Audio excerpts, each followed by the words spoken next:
संदर्भात जे आपण निवेदन दिलं होतं त्या निवेदनाची काही दखल घेण्यात आली का हे तुम्ही मला थोडक्यात सांगू शकता का? नाही, अजून काही दखल झालेली नाही. आम्ही 27 तारखेला नगरपंचायतमध्ये दखल दिली आम्ही, पण अजून आज 3 दिवस झाले, अजूनही कोणतरी नगरपरिषदेमधून कोणी दखल घ्यायला इथं आलं नाही.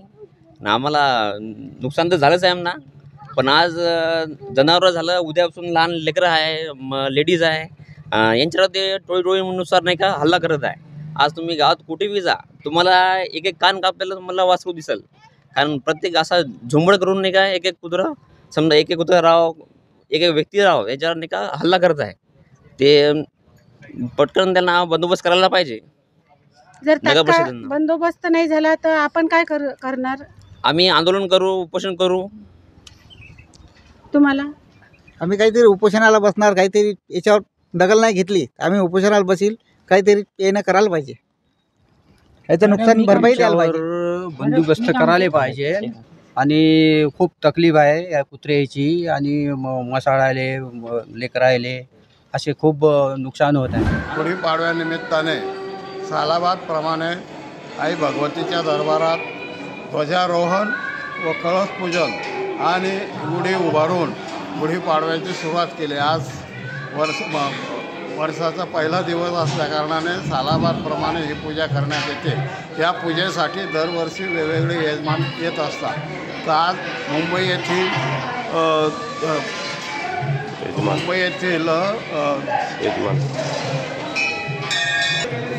येथील यजमान आलेले आहेत आणि त्याचप्रमाणे गुढीसाठी औरंगाबाद येथून यजमान आलेले आहेत. ह्या यजमानांच्या हस्ते ही पूजा करण्यात आली आणि गुढीवर त्याचप्रमाणे आई भगवतीला दोन्ही बाजूला गुढी उभारून हार कंगन लावून साखरेचा हार कंगन लावून आई भगवतीची सेवा करण्यात आलेली आहे. सेवेचं काम पुजारी चंद्रशेखर गुरव यांनी केलेलं आहे. आणि या निमित्ताने आणि नऊ वर्षाच्या निमित्ताने गुढीपाडवा निमित्ताने सर्व भाविक भक्तांना धुळे महानगरातील नागरिकांना शुभेच्छा. धन्यवाद. हिंदू धर्माच्या ज्या पद्धती आणि भारतीय संस्कृतीनुसार आपण हिंदूचं हे जे नवीन वर्षाची सुरुवात आपण पाडव्याच्या निमित्तानं आपण करत असतो. या निमित्तानं पंडित दीनदयाळ उपाध्याय शिक्षण संस्थेच्या विविध संस्कार केंद्रामधून अनेक असे उपक्रम राबवले जातात. त्यापैकी या धर्मवीर संभाजी विद्यालयातर्फे अनेक कार्यक्रम वर्षभरात राबवले जातात. तर नवीन वर्षाच्या सुरुवातीला भारतीय परंपरेचा आणि संस्कृतीचं लक्षात घेता हा जो उपक्रम मल्लखांब स्पर्धा, क्रीडा स्पर्धा आणि याची शोभायात्रा आणि या पथनाट्य याद्वारे मुलांचं प्रबोधन आणि समाजाचं प्रबोधन करण्याचा एक प्रयत्न आपण या संस्थेतर्फे केला. आणि या निमित्तानं आमच्या शाळेचे सगळं शिक्षक, मुख्याध्यापक मेमाने सर, माजी प्राचार्य बाबुळगावकर सर, आपल्या शालेय शिक्षण समितीचे अध्यक्ष आमचे आवटी सर, हे सगळे यामध्ये हिरिरीने भाग घेतात आणि एक उत्साहात हा कार्यक्रम पार पाडतात. माझं नाव लावण्या मोहिते आहे. आमच्या शाळेचं नाव धर्मवीर संभाजी विद्यालय आहे. आमच्या शाळेत दररोज मल्लखांबची प्रॅक्टिस किंवा सर्व शिक्षक आम्हाला सर्व सपोर्ट करतात. रोप वगैरे आमचे सगळे सुविधा उपलब्ध करून देतात. आम्ही दरवर्षी गुढीपाडव्याला इथे येऊन डेमो सादर करतो. आमचे सपोर्टर श्री राऊत सर हे पण आम्हाला सपोर्ट करतात. आमचे प्रिन्सिपल सर, आमचे सचिव सर सर्व आम्हाला सपोर्ट करतात. आज मलखांब आहे, रोप मलखांब झालेला आहे. अजून आमच्या शाळेत लाठीकाठी झालेली आहे. अजून आमच्या शाळेत विविध खेळ सादर करतात व त्यांच्या स्पर्धा सुद्धा होतात. आम्ही सर्व प्रकारचे प्रत्यक्षित दाखवलेले आहे. जसं तर ह्या खेळाबद्दल कोणाला माहिती नाहीये, पण आमच्या पूर्ण शाळेने आम्हाला सपोर्ट करून हा खेळ बनवलाय. आमच्या शाळेत खेळांची आसने, त्यांना रूपांतरित करणे हे सर्व आमच्या मुली व आमच्या मुलांनी सादर केलेले आहे. नारायण नेमाने, मुख्याध्यापक धर्मवीर संभाजी विद्यालय. या ठिकाणी आमच्या या नवीन वर्षानिमित्त आमच्या धर्मवीर संभाजी विद्यालयामध्ये आम्ही नवीन वर्षाची जी सुरुवात असते ती एक मल्लखांबाची प्रात्यक्षिक या ठिकाणी आम्ही सादर करतोय. आणि सर्व समाजाला जो संदेश आहे हा मराठी नवीन वर्ष जे आहे त्या नवीन वर्षामध्ये एक जल्लोषाचे वातावरण निर्माण हो आणि त्या निमित्तानं या शिवाजी महाराजांच्या या चौकामध्ये आम्ही मल्लखांबाचे प्रात्यक्षिक तयार करतोय, सादर करतोय। त्याचबरोबर या ठिकाणी आमचे विद्यालयातील जे मुलं आहेत ते पथनाट्य बसवतात आणि त्या पथनाट्याच्या माध्यमातून समाजामध्ये असणाऱ्या आपल्या समोर ज्या असणाऱ्या ज्या समस्या आहेत त्या समस्याला कसं आपण सामोरं जावं या पथनाट्याच्या माध्यमातून समाजाला एक संदेश देत असतोय। या ठिकाणी आमच्या या पंडित दीनदयाळ उपाध्याय शिक्षण संस्थेचे सचिव मान्य निवृत्ती पाटील गावंडे त्याचबरोबर सर्व शिक्षक वृंद या ठिकाणी आमच्या विद्यार्थ्यांना एक प्रोत्साहन देत असतात आणि त्याच माध्यमातून आम्ही एक समाजामध्ये एक नवीन संदेश देण्याचं काम या ठिकाणी आम्ही करत असतोय। त्यासाठी सर्वच विद्यार्थी शिक्षक या समाजाला एक प्रेरणा समाजाकडून प्रेरणा घेत असतात। या नवीन वर्षाच्या या शुभेच्छा देण्यासाठी सर्वजण या ठिकाणी परिसरातील जे पालकवर्ग आहेत ते या ठिकाणी उपस्थित असतात आणि आमच्या या विद्यार्थ्यांना एक नवीन उमेद निर्माण होते।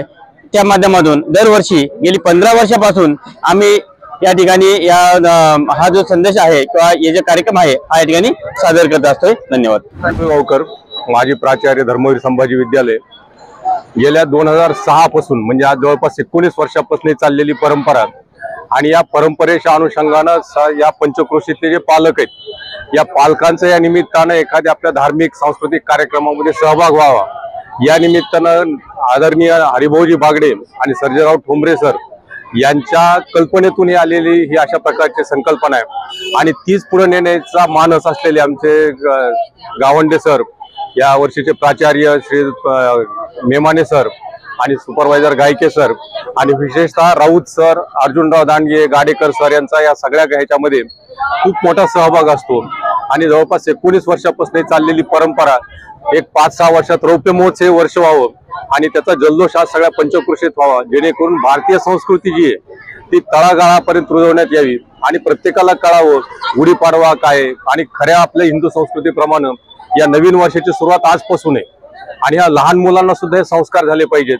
म्हणून हा सातत्यानं खटाटोप आमचा गेल्या जवळपास 19 वर्षापासून आहे आणि त्याच्या अनुषंगाने सगळे पालक वर्ग खूप मोठ्या प्रमाणात त्यामध्ये सहभागी होतात। मग लेझिम पथक आहे, वेगळ्या सामाजिक क्षेत्रानुसार सध्या जे काही एखादे करंट इव्हेंट्स आहेत त्याच्यावर आधारित आम्ही पथनाट्य बसवतो। आम्ही पथनाट्य आहे, रोप मलखांब तुम्ही पाहिला असेल, अत्यंत रोमांचक अशा प्रकार, थरारक अशा प्रकारचं पथनाट्य, त्या रोप मलखांब आणि पथनाट्य हे आमचं विद्यार्थी सगळे सादर करतात। इथले सर्वच कर्मचारी याच्यामध्ये उत्स्फूर्त सहभागी होतात। आपण पाहिलं असं सगळे फेटे वगैरे, महिला सुद्धा फेटे बांधून वगैरे सगळे याच्यामध्ये खूप मोठ्या प्रमाणामध्ये सहभागी होतात आणि आपण आले या सगळ्या कार्यक्रमात सगळ्यांनी सहभाग नोंदवला तर मी सर्वांचे मनपूर्वक आभार व्यक्त करतो आणि सर्व समाजाला आपल्या माध्यमातून सगळ्यांना नवीन वर्षाच्या शुभेच्छा देतो। धन्यवाद। मी ना 12 वर्षापासून पाणी ठेवतोय। अंजूरपाटा रेल्वे स्टेशनला रिक्षा चालवतो। अंजूरपाटा रेल्वे स्टेशन पासून तर महावीर चौकापर्यंत पहिले कुठे पाणी नव्हतं भेटत। तर उन्हामध्ये एक लेडीज होती, तिला चक्कर आले आणि पाणी नसल्यामुळं मग मी निश्चय केला की आपण रिक्षामध्ये पाणी ठेवा। किती वर्षापासून तुम्ही? 12 वर्ष झाले। राहायला कुठे तुम्ही? खाडीपार कांबा। नाव काय तुमचं? सुधीर न राधे चव्हाण। सुधीर चव्हाण। हल्लाच्या घरावर हा हल्ला झाला, त्याच्यामुळे निश्चितच अतिशय दुर्दैवी घटना आहे। याच्यापेक्षा दुर्दैवी घटना असू शकत नाही। भांडणं होणं, दोन समाजात भांडणं होणं ही गोष्ट वेगळी, परंतु अशा पद्धतीचा भ्याड दहशतवादी हल्ला म्हणता येईल, याला आतंकवादी हल्ला अशा पद्धतीने म्हणता येईल झाला।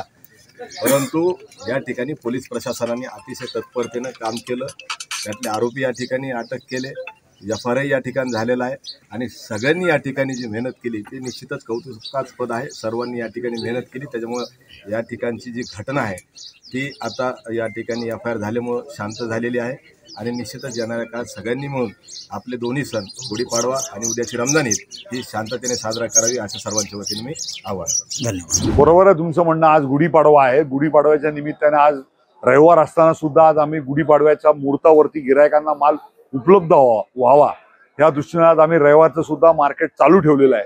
काल शनिवार होता, काल सुद्धा मार्केटमध्ये गुढीपाडव्याच्या निमित्तानं सुद्धा काल जवळजवळ 40,000 पेट्यांची आवक झाली होती।